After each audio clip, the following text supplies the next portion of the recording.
Hi, so this is Shayani Shaha. I'm currently pursuing my management degree from FMS Delhi. And in this video, which is the fourth module of the first chapter of biology, that is the living world, I will discuss on the different types of taxonomical aids. ये taxonomical aids होते क्या है and the different types that we use in our biological studies, and also the rules and regulations जो follow किया जाता है for the nomenclature process, right? And इससे पहले I've also uploaded 3 other modules of the same chapter. अगर आपने नहीं देखा है, please go through that. उसका link I have given in the description box below to make your basics clear. So let's directly move on to the topics ahead. So ये binomial nomenclature actually होता क्या है and why is it really important for biologists? We have seen in the previous module. And in this module, we will specifically focus on the rules and regulations that we follow for naming organisms, right? So if we look, the International Union of Conservation of Nature and Natural Resources says that there is a total of 1.7 million species जो कि अभी तक identify हुआ है in the entire world. But अगर आप actual data देखो, so we have more than 8 million species जो is living and exists along with us in the entire world. So this says what? That we have more than 7 million species जो कि अभी तक identify नहीं हुआ है. And this opens the door for biologists. Yes, and there comes the real importance of naming, right? So the International Code of Botanical Nomenclature contains the rules and recommendations जो follow किया जाता है for naming plants and trees, and the International Code of Zoological Nomenclature contains similarly the rules and recommendations जो follow किया जाता है for naming animals.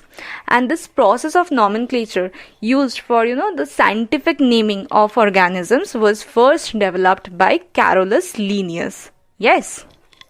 Finally, let's have a look at the different rules of binomial nomenclature. So start करने से पहले let's take an example, which is Homo sapiens, which we all know is human beings, right? The first rule says that the biological names are generally taken from Latin language irrespective of their origin. New names are derived either from Latin language or are Latinized. तो इसका मतलब क्या है कि आप कोई भी नया ऑर्गेनिज्म आइडेंटिफाई कर लो, उसका नाम would come from the Latin language. And why is it so? क्योंकि ऑब्वियसली एक लैंग्वेज को वी नीड टू फिक्स कि we will give all the names from this language because it eases the work for all scientists and also for human beings who want to conduct a study on unknown organisms or even known organisms, right? So the Latin language is made constant here. The second rule says that each organism is given only one name consisting of 2 words. Quite obvious. एक organism को बस एक ही नाम देना चाहिए, otherwise it will lead to again confusion, जो कि हम reduce करने की कोशिश कर रहे हैं by nomenclature process. Yes. So the first word in a biological name represents its genus, while the second component denotes the specific epithet to which it belongs. So Homo sapiens में Homo is a genus and sapiens is the species जहाँ पे we belong, or the specific epithet, right? The third rule says that the scientific name is printed in italics or underlined when handwritten to indicate the Latin origin. So अगर आप digital form में लिखते हो, आप italics में लिखोगे इसको, और अगर आप हैंड राइट करते हो इसको, तो we need to underline it ताकि we can make people understand that it is the name is from Latin origin. Yes. Next, the first word denoting the genus starts with a capital letter while the specific epithet starts with a small letter. So Homo sapiens में H starts with a capital letter क्योंकि ये genus है हमारा. Yes. And the sapiens starts with a small letter because that is our species or specific epithet. Basically, पूरा नाम would be in small letter, only the first letter of genus would start with a capital letter. Yes. The fifth rule says that the name of the author or discoverer is sometimes written in abbreviated form after the specific epithet. So example क्या है? Mangifera indica Linn. We all know Mangifera indica is what? It's mango. Yes, and Linn here denotes Linnaeus, जो कि discoverer है of the name Mangifera indica for mango. So let's have a look at the various examples of scientific names, right? So for human we have Homo sapiens. For lion we have Panthera leo. For dog the scientific name is Canis familiaris. Onion it's Allium cepa. For wheat we have Triticum aestivum. For brinjal we have the scientific name of Solanum melongena. For rose it is Rosa indica. And for pigeon it is Columba livia. Yes. So let's have a deeper look into the topic taxonomical aids, right? So as we all know that taxonomical studies help करते हैं हमें in बहुत सारे ways, right? So the fundamental study of different living organisms, इसमें taxonomical studies help us a lot. इसका मतलब क्या हुआ कि the organisms कैसे they behave, how they react to different situations, what is their body shape, ये सब जानने में taxonomical studies help us a lot. It also helps in their systematic study. अभी in the पिछले module we have seen that the classification of organisms जो किया जाता है is based on different relationships. वो सिमिलरिटीज भी हो सकते हैं, डिससिमिलरिटीज भी हो सकते हैं. And in this classification process as well taxonomical studies help a lot. Yes. Next, the information gathered is stored with specimens for future studies.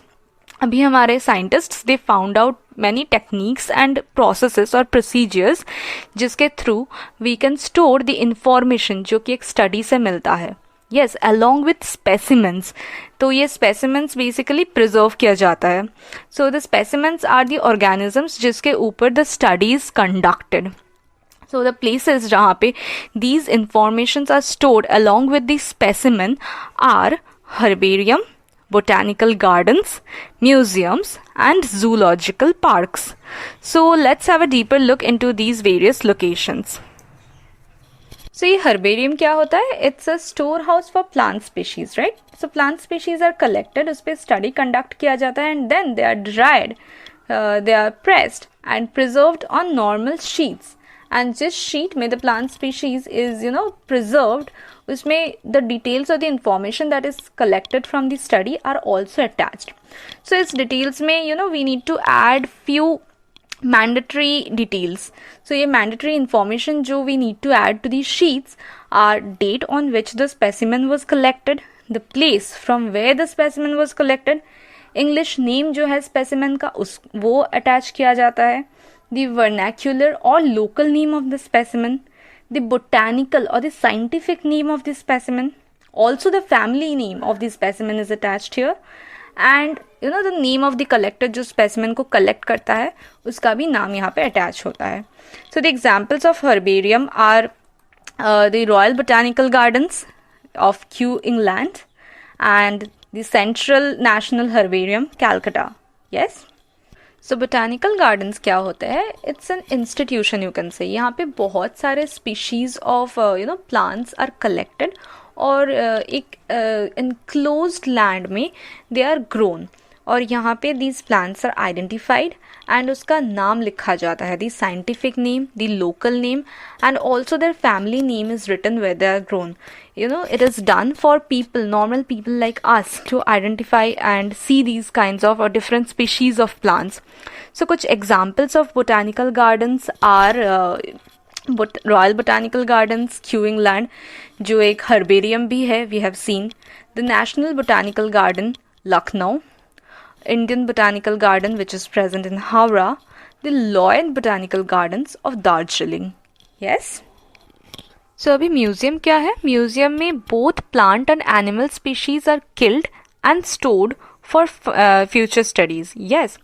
So basically animals और plant species को preserve किया जाता है in different forms. So preservation क्यों ज़रूरत है?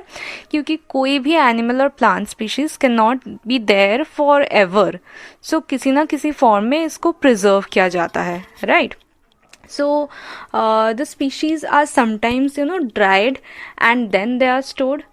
Sometimes इसको preservative solutions में store किया जाता है. A common preservative solution is formalin. And sometimes उसका skeleton भी store किया जाता है for future studies. So an example of museum is National Museum of Natural History, which is present in Delhi, right?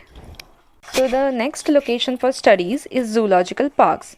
So in zoological parks, live animals are kept for study. It's the best location animals के reactions and behavior study करने के लिए. So यहाँ पे animals को protected environment में रखा जाता है, and this protected environment is made similar to their natural environment, natural habitat environment as much as possible. So zoo में human beings रहते हैं जिनको ट्रेन किया जाता है to protect and take care of these animals. तो अगर आप कभी ज़ू नहीं गए हो, you must visit a zoo, not only for your educational purposes but also for recreation, right? So examples of zoo are like National Zoological Park, Delhi, and Nandankanan Zoological Park, which is present in Orissa. So as we move ahead towards the end of this chapter, the living world, let's look at few of the important terms. So the first important term is key. Key is a taxonomic, literature you can say. आप इसको एक artificial analytic device बोल सकते हो. ये various plants and animals के कुछ set of alternate characters contain करते हैं. अभी according to the characters of an organism you are studying, एक एक characters from the set of different alternate characters you can select, right? And with this the key helps you to understand कि ये organism actually है क्या by selecting the set of alternate characters. For example, ears are present or ears are absent, right? Maybe if ears are present, it's not present, it's a snake. Yes. So अभी जो alternate characters present है, these alternate characters are known as couplets, and each character of one alternate character is a lead. Yes. So different taxonomical categories और taxonomical hierarchies के लिए different taxonomic keys है जिसको refer करना चाहिए, right? So the next important term is flora. Flora is a book containing the information about plants found in a particular area. तो एक area का जो plants है वहाँ पे उसका information is stored in flora, right? Manual. Manual is a book containing complete listing and description of plants in a particular area. तो इसमें लिस्ट ऑफ प्लांट्स रहते हैं पर्टिकुलर एरिया के एंड उसका डिस्क्रिप्शन दिया जाता है. तो एक मैनुअल एक फ्लोरा से डिफरेंस कैसे है कि manual is a broader term as compare to flora. Manual हमें हेल्प करता है अंडरस्टैंडिंग कि एक स्पीशीज़ एक प्लांट्स जो है उनका स्पीशीज़ क्या है. Yes. So manual is helping us basically in understanding the different species of plants. Next is monograph. It contains the information of any taxon. Taxon क्या है? It's the different categories or the taxonomical hierarchies are known as taxon, as I mentioned in my previous module, right? Next is the catalog. What is a catalog? It includes the alphabetical arrangement of species of a particular place describing the features, right? So यहाँ पे क्या होता है, alphabetical order में species को arrange किया जाता है of a particular place and उसका डिस्क्रिप्शन दिया रहता है, right? It acts like a dictionary, like dictionary में जैसे words are arranged in alphabetical orders, right? So similar is that of catalog. So with this I come to the end of the first chapter of biology for class 11, and that is the living world. So thank you for watching and stay tuned for the next chapter. Thank you.